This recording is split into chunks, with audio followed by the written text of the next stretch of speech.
अस्सलाम वालेकुम दोस्तों और साथियों, उम्मीद है आप लोग खैरियत से होंगे। इस वीडियो में हम बात करेंगे कोरोना वायरस के बारे में, कुछ अपडेट्स के बारे में, जिनमें से बहुत सारी जो हैं हौसला अफजा बातें हैं।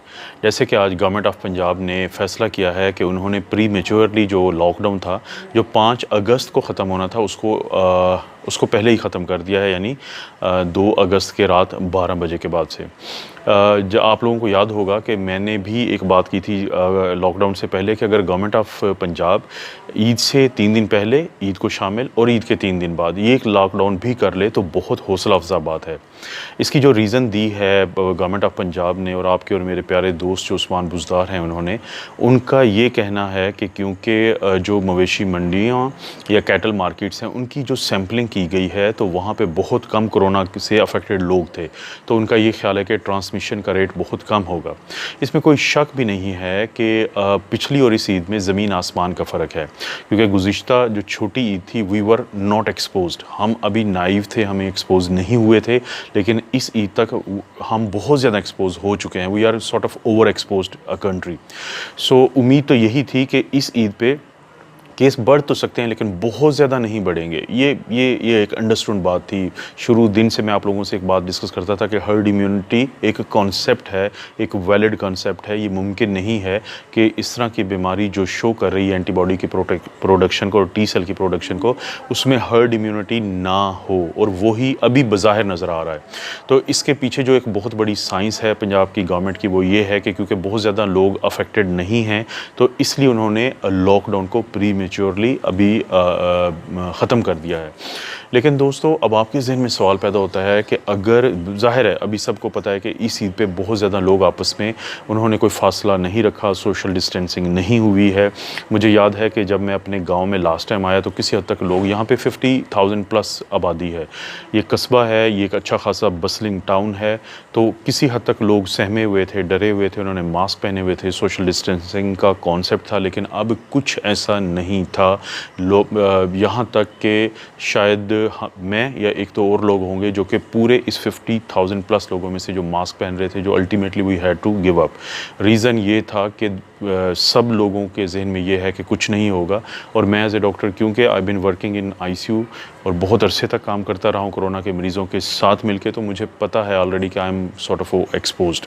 तो दोस्तों, पता कैसे चलेगा कि इसका रिज़ल्ट कब आएगा? देखें, अगर 16 अगस्त तक हमारे मुल्क में केसेस बहुत ज़्यादा नहीं बढ़ते हैं तो इसका मतलब है बहैसियत हम एक मुल्क के इस वबा से निकल आए हैं, क्योंकि हम छोटी ईद पे बहुत ज़्यादा एक्सपोज हो चुके थे, नुकसान बर्दाश्त कर चुके थे।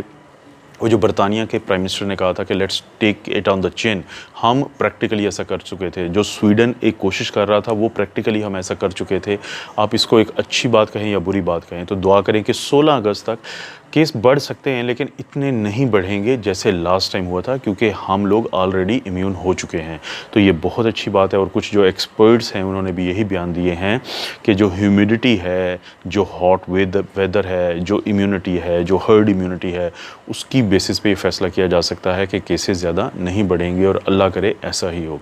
कोरोना से रिलेटेड ही एक बात यह है कि जो हमारे एक डॉक्टर फिरदौस आशिक अवान हैं, जो बेसिकली एक साबिका फेडरल मिनिस्टर भी हैं इंफॉर्मेशन की, अनफॉर्चुनेटली उन्होंने अपने किरदार से साबित किया है कि वो बहुत एक ज़िम्मेदार शख्स नहीं हैं, क्योंकि उन्होंने बयान दिया है कि उनको कोरोना हुआ था लेकिन लैब वालों को पता था या इनको पता था, और इन्होंने किसी को पता नहीं चलने दिया गवर्नमेंट में होने के बावजूद कि इनको कोरोना है।